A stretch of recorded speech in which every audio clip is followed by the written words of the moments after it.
seen in any kind of physical sense. I mean, I look back in retrospect and I wonder, was that fair? But I can't even look there because we have children together. We have a life together. We have a relationship. Wow, guys, pour your coffee. Grab maybe some nachos. Yes, I said it because Christine, you know, her new book is coming out and she just cracked open the vault. She handed us cheese nachos and a memoir. What's inside?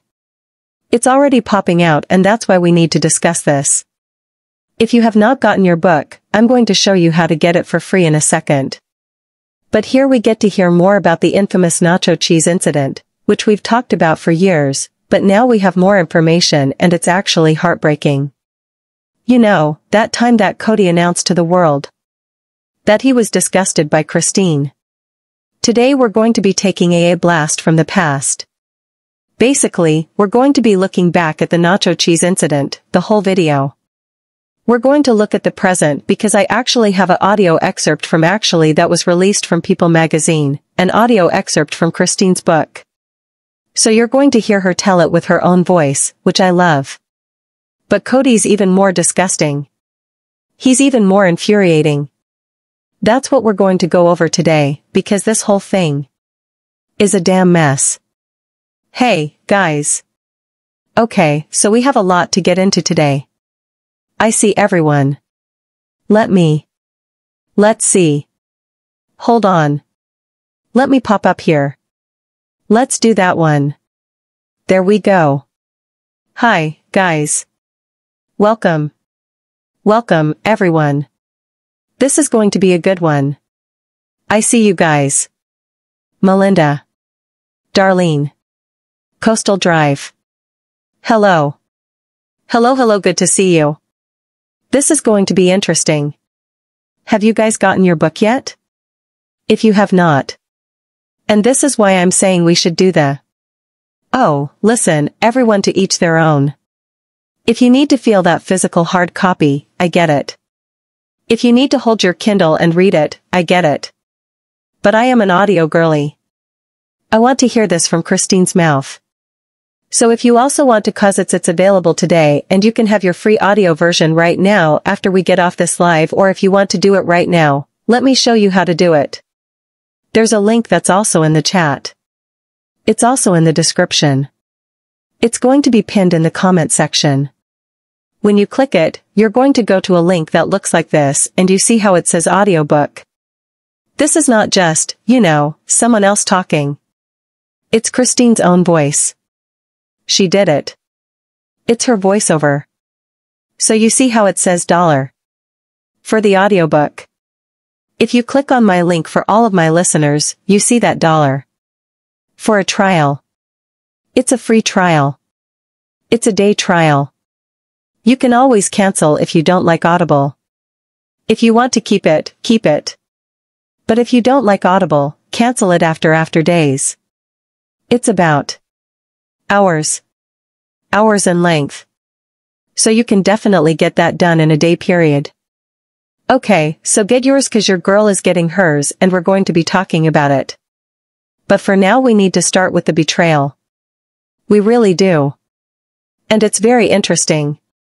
I want to go over Christine's audio excerpt and then we're going to go into our little diatribe. As we are listening to this, I might be pausing, and if you guys have some excellent comments, we'll pause that as well. But regardless, let your thoughts be known. Are you guys ready? Cause this is very interesting. Like I said, I'm not just gonna be releasing her audiobook because that's illegal, but there was an excerpt that was released and published by People magazine today. So obviously Christine approved this little portion. It's about 4 minutes long and it is juicy. Okay, are you ready? So let's listen together. Here. Nope. I need to. There we go. Dinner was ready usually when he arrived, but he was picky about what he ate. He liked only basic foods. It was all steak, sweet potatoes, Brussels sprouts, and spinach. I usually had to make a different meal for the kids. And then Gwendolyn was a vegetarian, so it would be 3 meals. It could get complicated. Especially if he didn't tell me he was coming in advance, which happened often and was one of our biggest fights. I needed to plan, and he felt like I was trying to control him. I wanted him to feel comfortable and relaxed while he was in my home. But it's funny to think about now. We all had the same job. The four wives handled childcare, shopping, cooking, and housework, and we each made sure the house was comfortable for Kody when he came over. Somehow, Kody was the busiest of all of us. Then something happened that made everything that had come before the eternal commitment. The moment he told me he loved me after our trip to Nauvoo, my identity as a wife, feel like a farce. The sister wives wrote a book together, published in. For the book, Mary, Janelle, Kody, Robin, and I each talk separately to a writer, who then weaved the story of our early years together, as well as Robin's integration into the family. Talking with the writer took me straight back to my ass when I was young and crushing on Kody and admiring Kody and Mary as a couple. So pre-Janelle too. Kody had a different memory. Before we got married, Mary, Kody, and I had got caught in a snowstorm while driving from Salt Lake to Wyoming with a group of people for a retreat at Kody's parents' house. I love seeing his family and I felt like our bond as friends had grown stronger. We'd been in the car for hours after having to pull over and spend the night on the road. I was starving and we ended up at a gas station.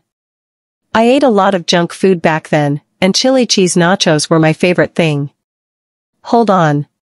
So that's how the juxtaposition from her talking about her early years gets into the nacho cheese incident. We're about to hear it. And it's just so interesting. Before we get into it, guys, like I said, let me just go back here. We're going to get into it. Let me come down here. So yeah, the link, if you want to hear the whole audiobook, I have not listened to everything yet. I just saw the excerpt before we get into it. But trust me, I'm going to start listening tonight. But what's very interesting is, and we've noticed this. Do you notice that tell-all that we're going to be looking at here in a second? And don't worry, we're going to pause it again when Christine really brings up, especially that part during the tell-all that is pretty much vanished. Like you cannot find that tell-all anywhere anymore. You have to find it. Like the video that I have is like this fuzzy version. It's not even on any of the seasons. Probably because it was so devastating. I wonder if she'll ever get into that after like the show was actually over and her NDA is over. But I find that very interesting because it was brutal and it was harsh and I wouldn't be surprised if Christine's like, that needs to go. Okay, so it's just interesting because we really haven't heard much from Christine about the Nacho incident. I mean, she's joked around about it with David when he said, like, Nacho house. What was it? I forgot what it was. Something like that. So there was a play on words there. I get it. But finally we're hearing some of Christine's inner thoughts and her inner struggle and just how humiliating this was for her. Okay, so let's keep going. Of this chubby girl in my car devouring chili cheese nachos for breakfast put the brakes on our relationship, Kody wrote in the book. Are you serious? I thought after reading the draft. You were disgusted with me when I ate nachos? And you weren't attracted to me? Why did you marry me? This is what you tell the world about your wife. In your S, when you absolutely know how hurtful it would be or you should in becoming sister wives. Okay, hold on. Okay, so she's absolutely right. A man in his S saying this. So let's play the whole clip. We're going to play the whole clip here. A man in his S is saying this to the entire world. But watching her eat a plate of nachos nearly doused Kody's growing affection for her. Kody, there was a chili nacho cheese incident that nearly derailed this court set. I know. He was so silly. Did you even realize that? Wolf down any relationship, please? New wolfing down nachos. Come on, Kody wrote. Christine was the cutest girl in the world, although she was a little chubby. I was pretty chubby. But does size matter to you, Kody? I mean, were you grossed out by? You said she was chubby and she was eating the natto cheese. I will be honest, I was not attracted to Christine in any kind of physical sense. I mean, I look back in retrospect and I wonder, was that fair? But I can't even look there because we have children together. We have a life together. We have a relationship and we found our sweet spot. So you were not physically. Okay, so there's a little bit more that she talks about. I'm going to kick it back. Let's listen to her again. We found out stuff about each other that we didn't know, and it was brutal. I knew Mary and Janelle had struggled, but I didn't know the details. I felt heartbroken reading that book. McKelty read it, and she called me right after. I had no idea Dad felt that way about you, she said. She was so upset. I was, too. We had been married. Okay, hold on. So I didn't realize that the kids, of course. Like, why wouldn't I think that the kids would be affected by it? They'd just never talked about it. But can you imagine your mother being publicly humiliated like that for the world to see? And I find it interesting that it was Mickelty that, and she has like, I think one of the closest, well, not anymore, but at one time one of the closest relationships with her dad. Like how absolutely is as hard as it is for us to watch. Can you imagine? And how we feel for Christine, let alone your own children? That's got to be devastating for your child to come to you and say I'm embarrassed for you, you know?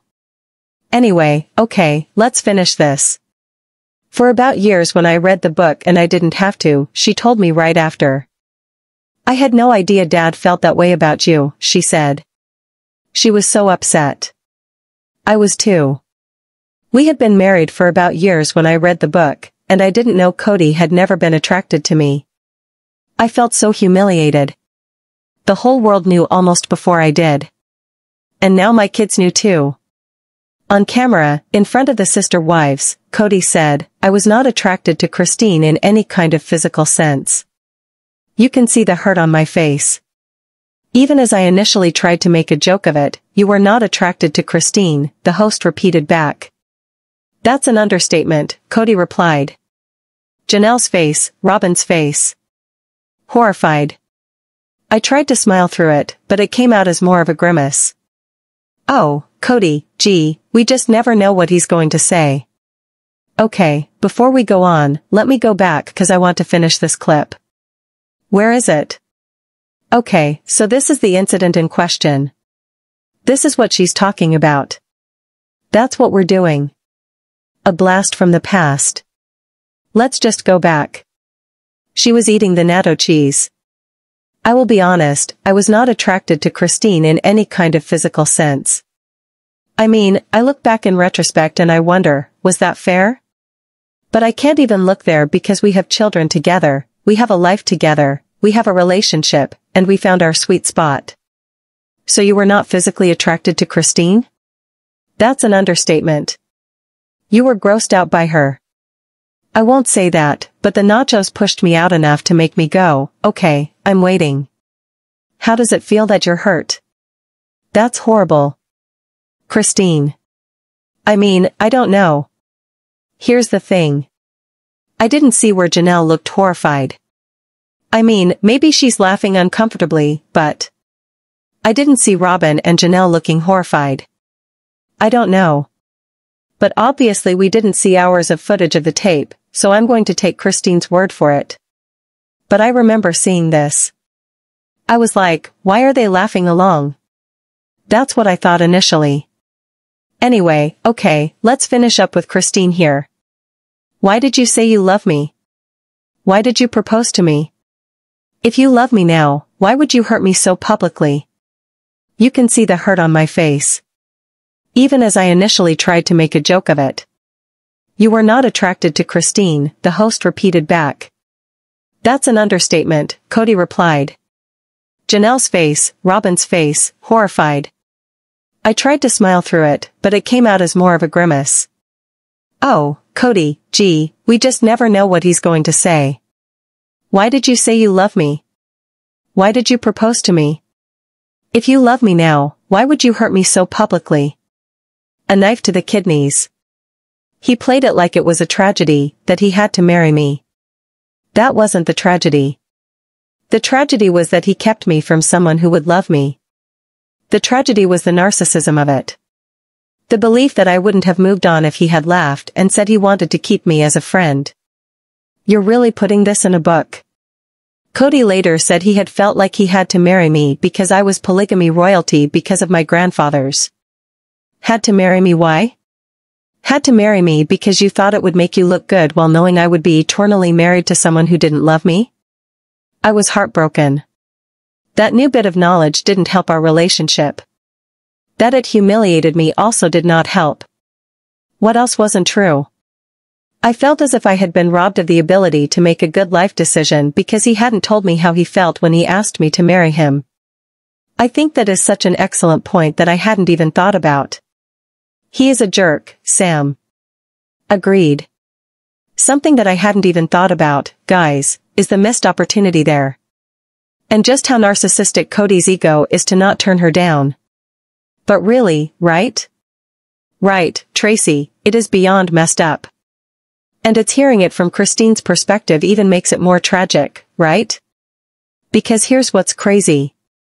Let me just put myself down here. Let me put myself down here. This is not obviously, right? This is not about the nachos.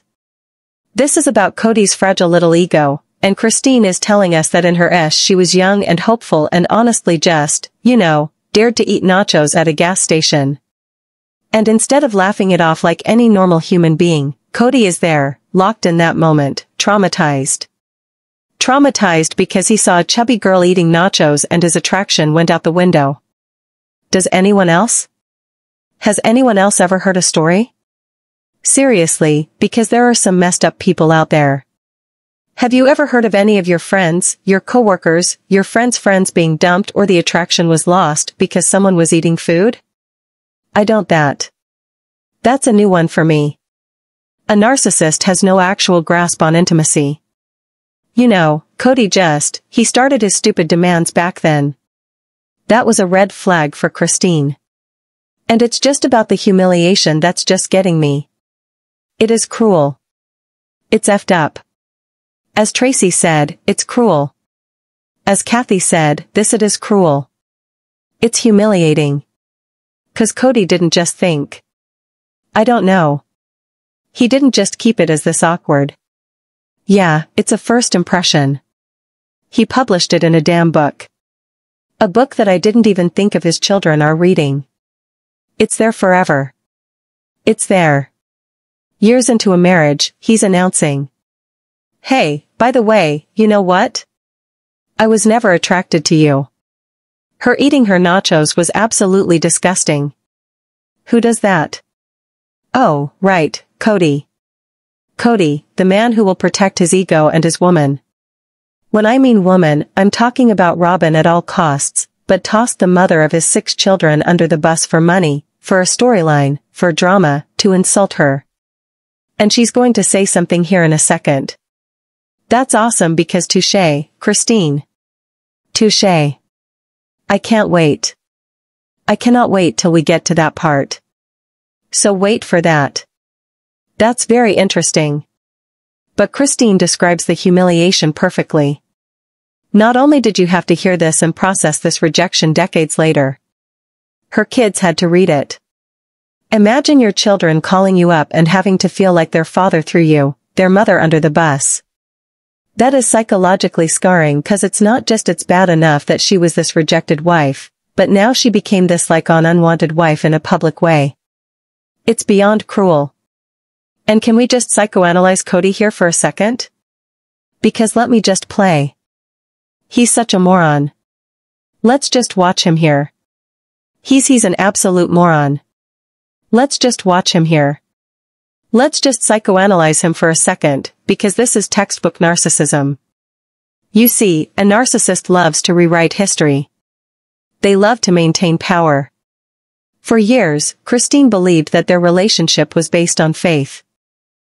She thought it was based on family and love, even if it wasn't perfect. But Kody, he's reframing this whole thing as this charity project. Look at the glee on his face here. He is smug. He feels like his status is that he can turn down polygamy royalty. That she's this pawn, that he's above her. It's not just that narcissists don't withhold love. They make sure, guys, they make sure that you know that you were never worthy of it. It's not enough to say, you know what? We weren't a match. He has to be repulsed by her. He has to be repulsed by her. You know, and poor Christine is sitting there. Her ego is completely shot. He shouldn't be this happy. Devastating. Devastating. Okay, so let's just listen to a little bit more of Christine, because I think you guys are going to like this because I did. I thought it was a mic drop moment. Polygamy royalty because of my grandfathers. Had to marry me why? Had to marry me because you thought it would make you look good while knowing I would be eternally married to someone who didn't love me? I was heartbroken. That new bit of knowledge didn't help our relationship. That it humiliated me also did not help. What else wasn't true? I felt as if I had been robbed of the ability to make a good life decision because he hadn't told me how he felt when he asked me to marry him. I also believed it was unfixable. Chemistry is there or it isn't. But because I had never had chemistry, I didn't understand how it was supposed to feel. I didn't know how it felt to be adored. He did his duty and stayed with me every fourth night. But staying the night didn't necessarily mean physical intimacy. If Kody showed up just before bed and left as soon as he got up, it could feel like punishment. It definitely didn't feel like companionship. Wow, that was her knife in the kidneys moment. I love it. And talk about actual knife in the kidneys, right? Talk about actual knife in the kidneys. It was. That was good. What I seriously, I just felt goosebumps. I felt goosebumps during that moment.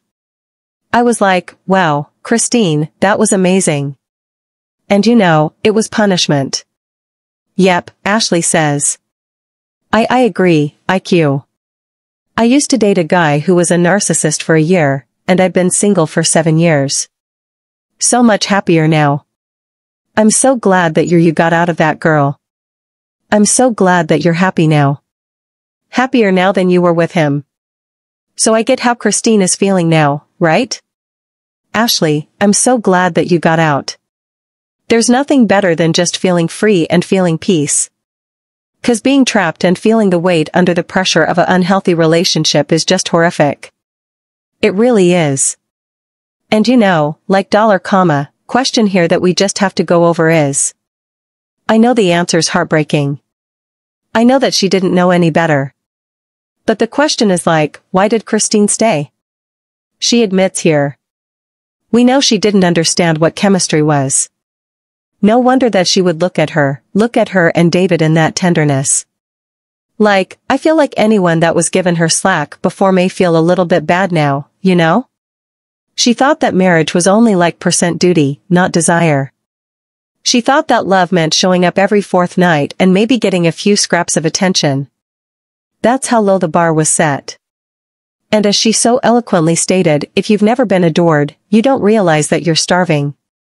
And I think Kody knew that deep down, which is why, as you see Kody, you're disgusting. That's there for a reason. You know, I know that this isn't just about the nachos.